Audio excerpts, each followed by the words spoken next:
I passed the green beans to my brother-in-law David and reached for the cranberry sauce, letting the familiar rhythm of Thanksgiving dinner wash over me.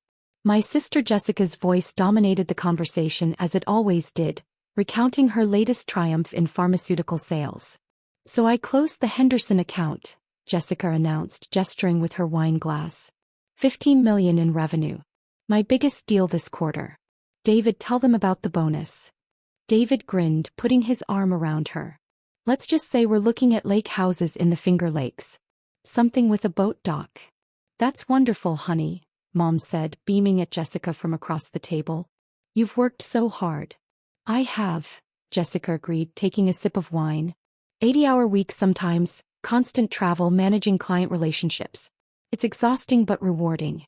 Real responsibility, you know? High stakes. My younger brother Marcus jumped in.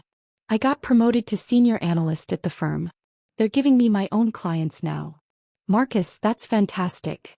Dad raised his glass. "To Marcus moving up in the world." Everyone clinked glasses. I smiled and lifted my water, taking a small sip. Jessica turned her attention to me, her expression shifting to something between pity and condescension. "And Rachel, you're still at, what is it exactly?" "That office job downtown." "Still there," I confirmed, cutting my turkey into precise pieces. "Doing what exactly?" Jessica pressed. "You've been there, 8 years now? What's your title?" "I work in administration," I said simply. Jessica exchanged a glance with David. "Administration. Right. So like, paperwork, filing, that sort of thing." "Something like that. But what do you actually do all day?" Jessica persisted. "I mean, I'm genuinely curious. When I think of administrative work, I think of scheduling appointments and answering phones. Is that what you do?" I set down my fork. "I coordinate operations." "Operations," Jessica repeated as if tasting the word. "That's wonderfully vague, Rachel. Come on, give us specifics. What does coordinating operations actually mean?" "I make sure things run smoothly," I said.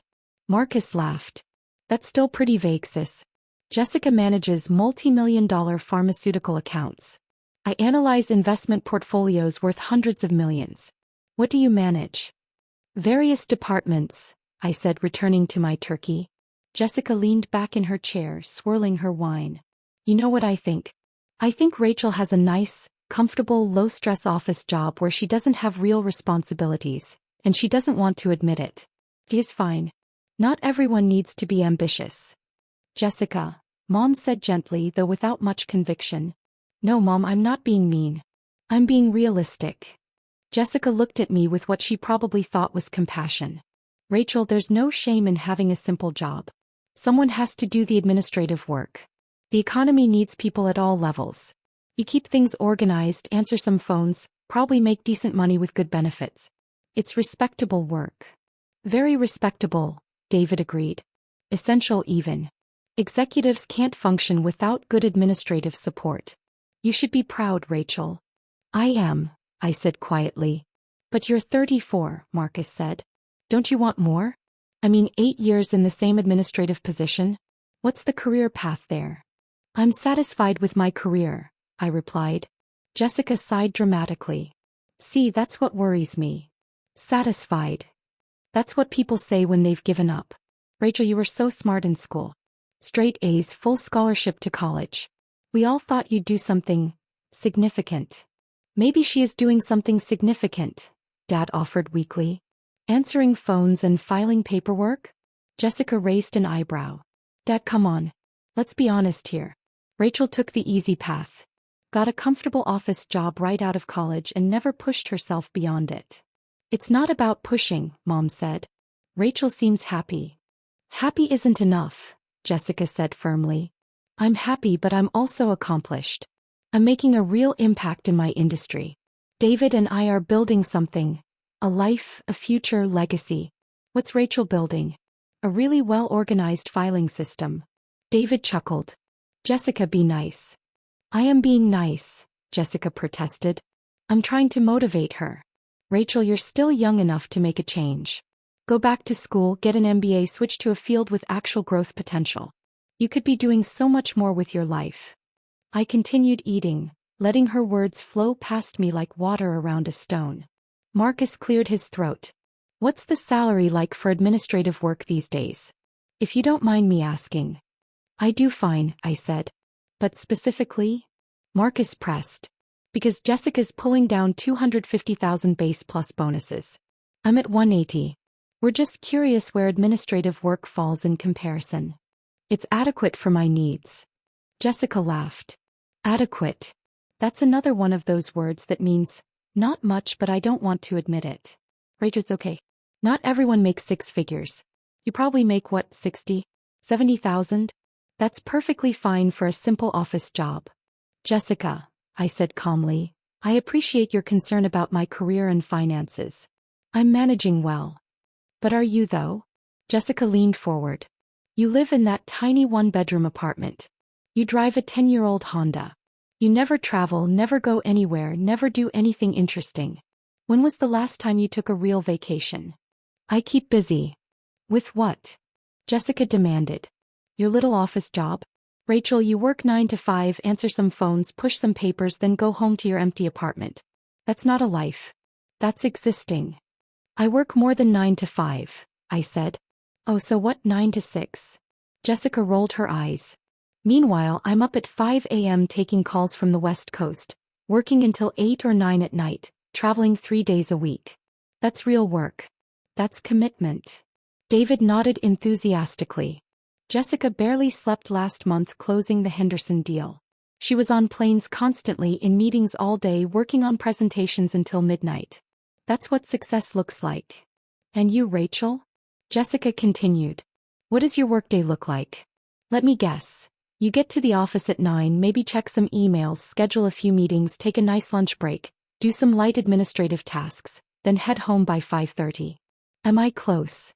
Not particularly, I said. Then enlighten us, Marcus said. What's a typical day like? I cut another piece of turkey.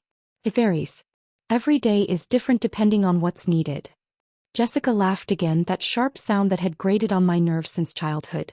What's needed? Rachel, in administrative work, what's needed is filing things alphabetically and making sure the conference room is booked properly. Let's not pretend it's complicated. Some administrative work can be quite complex, Mom offered. Sure, Mom, Jessica said patronizingly. I'm sure Rachel's very good at keeping the supply closet organized. That takes real skill. He turned back to me. You know what your problem is, Rachel? You've been hiding behind this vague administration label for 8 years. You're afraid to admit you're basically a secretary because you know we'll all judge you for it. I'm not afraid of anything, I said quietly. Then tell us, Jessica challenged. Specifically, what is your job title? Not administration, or coordinator, or some other euphemism. Your actual title on your business card. Before I could respond, my phone buzzed in my pocket. I pulled it out slightly, glancing at the screen. The caller ID showed St. Catherine's main line. Oh look, Jessica said mockingly. The office is calling. On Thanksgiving. What could possibly be so urgent in the world of administrative work? Did someone forget how to use the copy machine? I stood up calmly. Excuse me, I need to take this. Of course you do, Jessica called after me as I walked toward the living room. Because answering phones is your whole job description. I stepped into the quiet of the living room and answered. Dr. Williams. The voice on the other end was urgent. Maria Chin, head nurse in the ER. Dr. Williams, I'm so sorry to interrupt your holiday. We have a situation. Multi-vehicle accident on the highway. We're expecting 12 incoming trauma patients, possibly more. 3 are critical. We've called in all available staff, but we need someone to coordinate. Dr. Patterson is asking for you. I glanced back toward the dining room where I could hear Jessica still holding court. What's the ETA on the first arrivals? 8 minutes. Dr. Williams, I know it's Thanksgiving. I'm 20 minutes away, I said. Call Dr. Patterson and tell him I'm en route. Have him activate the level 1 trauma protocol. Get respiratory therapy standing by and make sure we have at least 6 teams ready. Contact cardiothoracic. If any of those criticals have chest trauma, I want Dr. Reeves there before they arrive. Yes, Dr. Williams. Dr. Patterson said to tell you he's grateful. Tell him I'll be there in 15 minutes. I ended the call and returned to the dining room. Jessica was in the middle of another story, something about a difficult client she'd won over with her persistence and charm. Everyone was hanging on her words. I stood beside my chair, gathering my coat from the back. I need to leave. The table fell silent. Everyone turned to look at me. Leave. Mom said. But Rachel, we haven't even had dessert yet. I'm sorry. There's an emergency at work. Jessica burst out laughing. An emergency? What kind of emergency happens in administrative work? Someone put the files in the wrong cabinet. There's been an accident, I said, pulling on my coat. Multiple casualties. I need to get to the hospital. The hospital, Jessica repeated slowly. Why would an administrative assistant need to go to a hospital for an accident? What are you going to do? File the injury reports? I picked up my car keys. I need to coordinate the trauma response. Marcus frowned. Coordinate what? Rachel, what are you talking about? The emergency department is receiving multiple critical patients, I explained patiently. They need someone to oversee the medical response. David looked confused. But you're in administration. Why would they call you?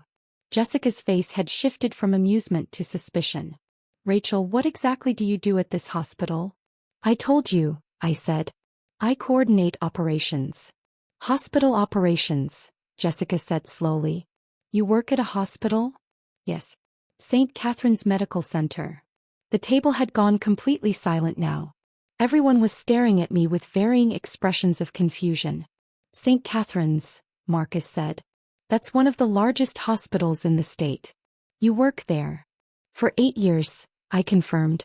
Doing what? Jessica demanded. Be specific, Rachel. What is your actual job title?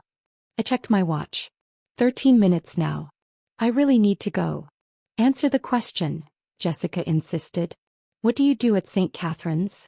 I met her eyes calmly. I'm chief of medicine. The silence that followed was absolute. Finally, Dad's voice came out as barely a whisper. You're what? Chief of medicine, I repeated. I oversee all medical operations for the hospital. Clinical departments, quality assurance, patient care standards, physician credentialing, medical education. About 800 physicians report to me, along with nursing staff and allied health professionals. But right now I have 12 trauma patients incoming and I need to leave. Jessica's wine glass had stopped halfway to her mouth. You're a doctor? Yes. Dr. Rachel Williams, MD.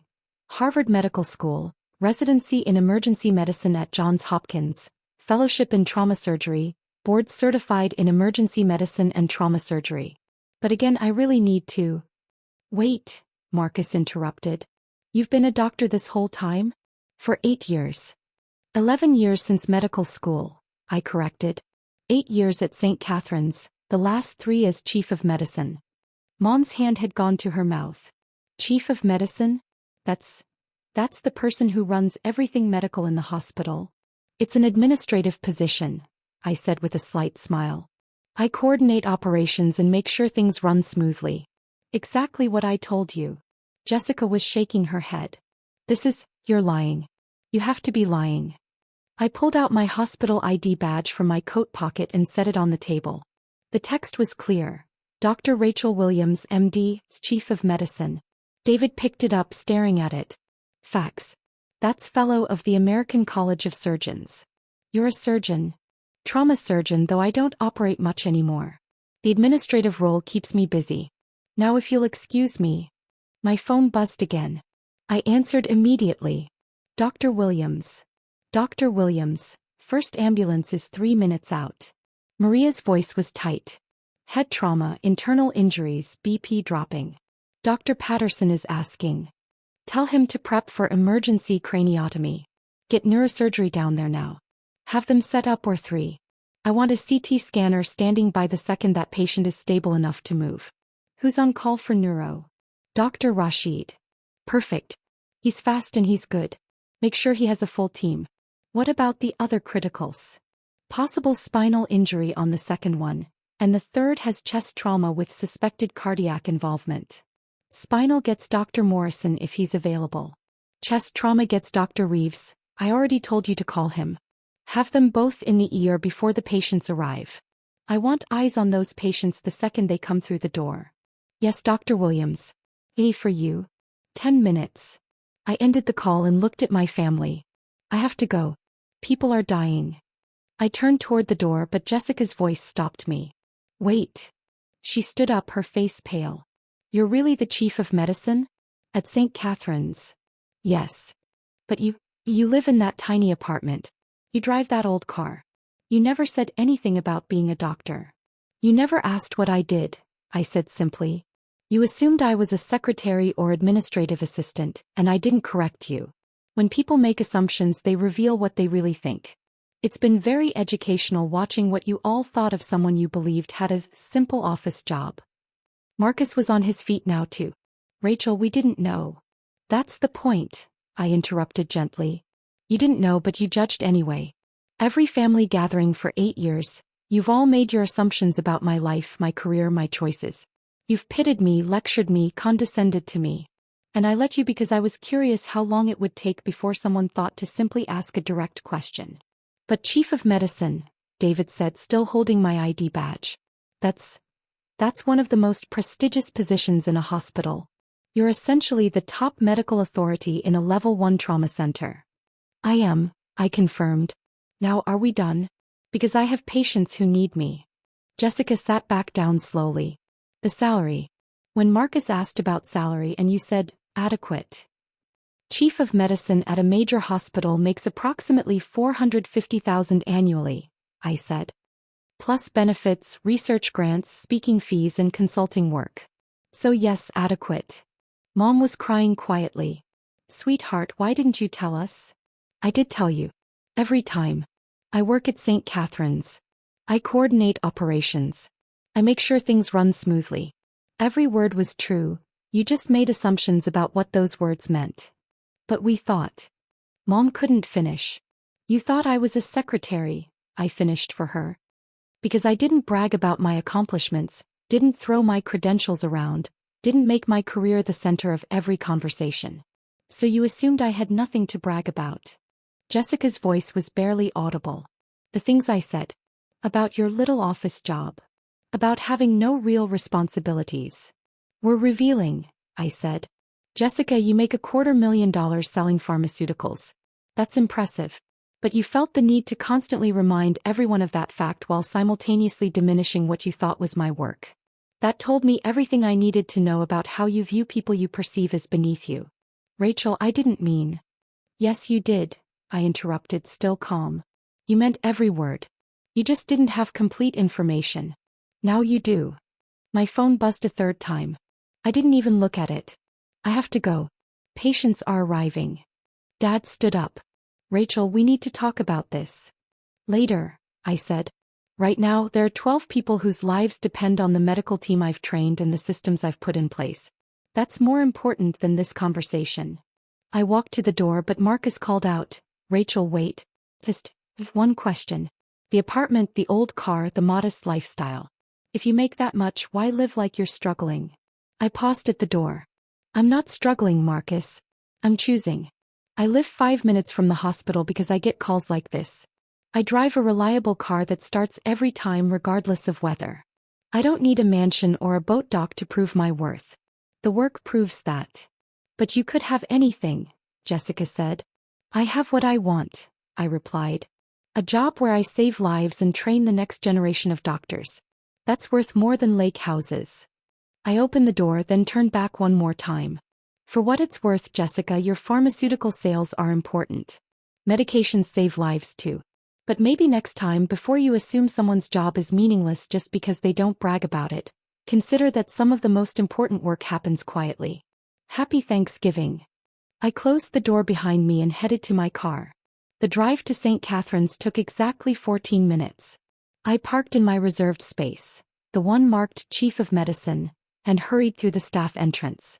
The emergency department was controlled chaos. Dr. Patterson, our head of emergency medicine, saw me immediately. Dr. Williams, thank God. He strode over, his face tight with stress. First 3 patients are here. The head trauma is critical. We've got Dr. Rashid working on him now, but it's bad. Skull fracture, brain bleeding, BP unstable. Get him 2 or 3 the second Rashid gives the okay, I said, scanning the organized chaos around us. Where's the spinal injury? Bay 4. Dr. Morrison is with him now. Possible C4-C5 fracture. Patient has no feeling below the neck. CT him immediately after stabilization. I want those scans in Morrison's hands within the hour. What about cardiac? Bay 6. Dr. Reeves is assessing now. Steering wheel impact, suspected cardiac contusion, possibly worse. I moved through the ER with practiced efficiency, stopping at each bay to assess, advise, coordinate.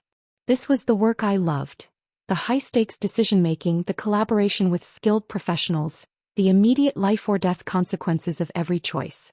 Dr. Rashid emerged from Bay 2, pulling off his gloves.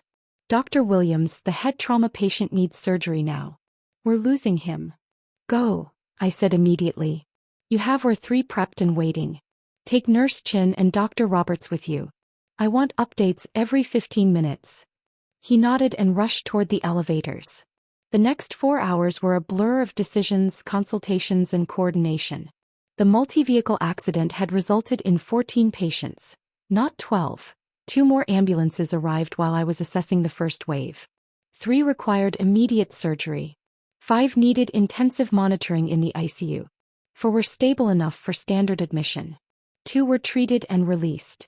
By the time I finally stepped into my office at midnight, every patient had been stabilized, assigned, and given the best possible care our hospital could provide.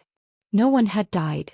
Given the severity of the injuries, that was nothing short of miraculous, and a testament to the team I'd built and trained. I sat at my desk, still in my coat, and pulled out my phone. 17 missed calls. 12 from Jessica, 3 from Marcus, 2 from Mom. Before I could decide whether to return any of them, there was a knock on my door. Come in, I called. Dr. Patterson entered, looking exhausted but satisfied. All patients stable. The head trauma came through surgery. Rashid says he'll make a full recovery. The spinal injury is more complicated, but Morrison is optimistic about significant function return with therapy. Even the cardiac patient stabilized. Dr. Williams, what you did tonight, the way you coordinated everything, was my job, I finished. How's the staff? Tired but proud, he said. We handled 14 major traumas on Thanksgiving with no fatalities. That doesn't happen without exceptional leadership. It doesn't happen without an exceptional team, I corrected. You, Rashid, Morrison, Reeves, the nurses, the residents, everyone. I just made sure the pieces fit together. He smiled. That's what a chief of medicine does, though. You make it look easy, Dr. Williams, but I've worked at 4 hospitals in my career. I've never seen someone coordinate a multi-trauma response like you do. The board made the right choice promoting you 3 years ago.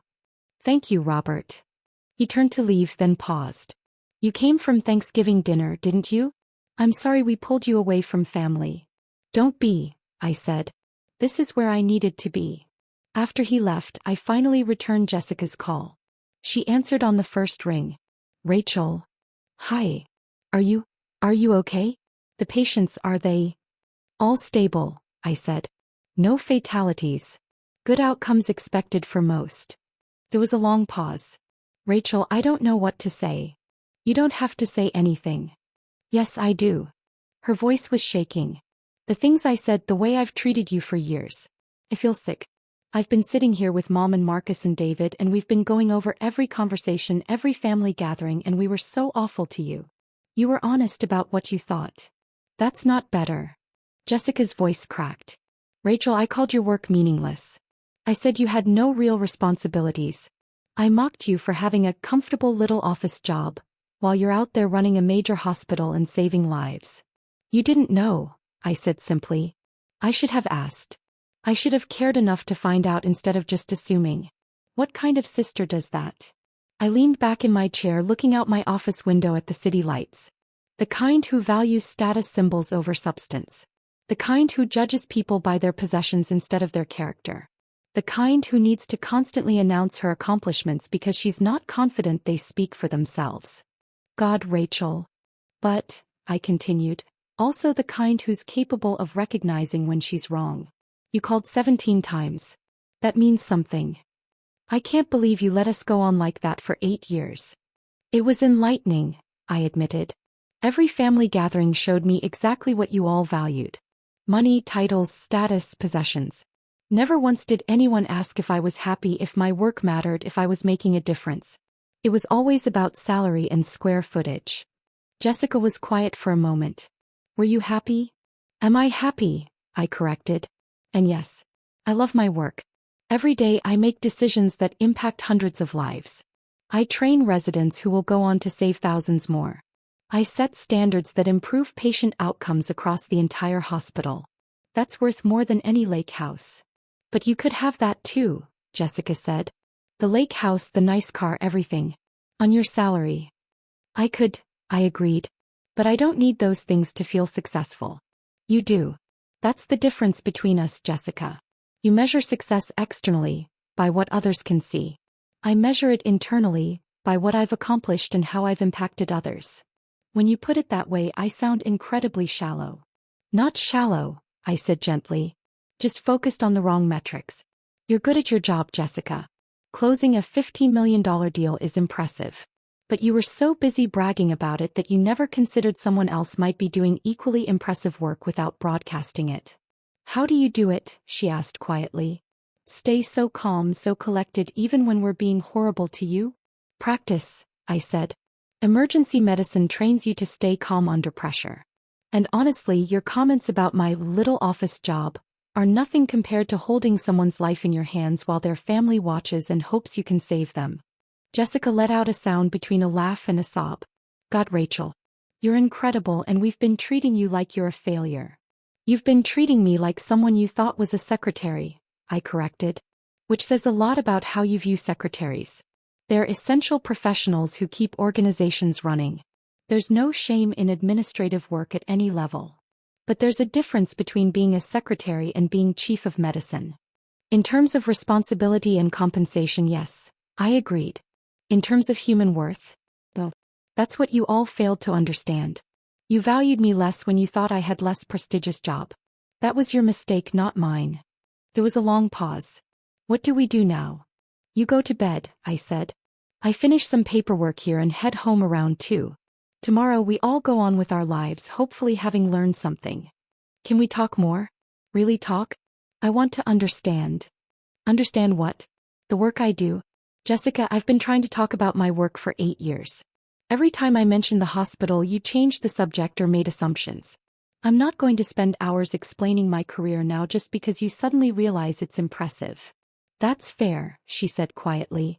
Rachel, I'm sorry. Truly, deeply sorry. I know you are. Now get some sleep. After hanging up, I turned to the stack of charts on my desk, post-trauma assessments that needed my review before morning rounds. This was the work that mattered. Not the drama of family assumptions and revelations, but the quiet, constant effort of saving lives and training others to do the same. My phone buzzed again, this time a text from Marcus. Just looked up St. Catherine's Chief of Medicine. Found your bio on the hospital website. 150+ published research papers. Multiple awards for medical excellence. Guest lecturer at Harvard and Johns Hopkins. Rachel, you're not just successful, you're literally at the top of your field. I typed back. And tomorrow I'll be back to coordinating operations. Get some sleep, Marcus. Another text, this time from Mom. Sweetheart, I'm proud of you. I'm ashamed of how we treated you, but I'm so incredibly proud. Can we have coffee this week? Just us. Sure, Mom. Tuesday morning work. Perfect. I love you. Love you too. I set my phone aside and returned to the charts. Outside my window, the city was quieting down, but the hospital never slept. Somewhere on the floors below me, nurses were checking vitals, residents were monitoring patients, and the emergency department stood ready for whatever came next. This was my world. Not because I needed to prove anything to anyone, but because this work mattered in ways that transcended salary or status or family approval. Jessica would process this revelation in her own way. Marcus would likely Google every article I'd ever published. Mom would tell her friends her daughter was chief of medicine, finally able to brag about something she'd never thought to brag about before. And I would continue doing exactly what I'd been doing for 8 years. Saving lives, training doctors, and improving patient outcomes. The only difference was now my family knew about it. Whether that knowledge changed their fundamental values, whether they learned to respect all work rather than just prestigious work, remained to be seen. But that wasn't my problem to solve. I had patients who needed me, and that would always matter more than family assumptions. Around 3 a.m., I finally headed home to my 400-square-foot apartment, 5 minutes from the hospital, where I would sleep for 4 hours before returning for morning rounds. Some people needed lake houses and boat docks to feel successful. I needed to know that when someone's life hung in the balance, I was close enough to make a difference. And that, despite what Jessica had believed for 8 years, was as real a responsibility as anyone could have.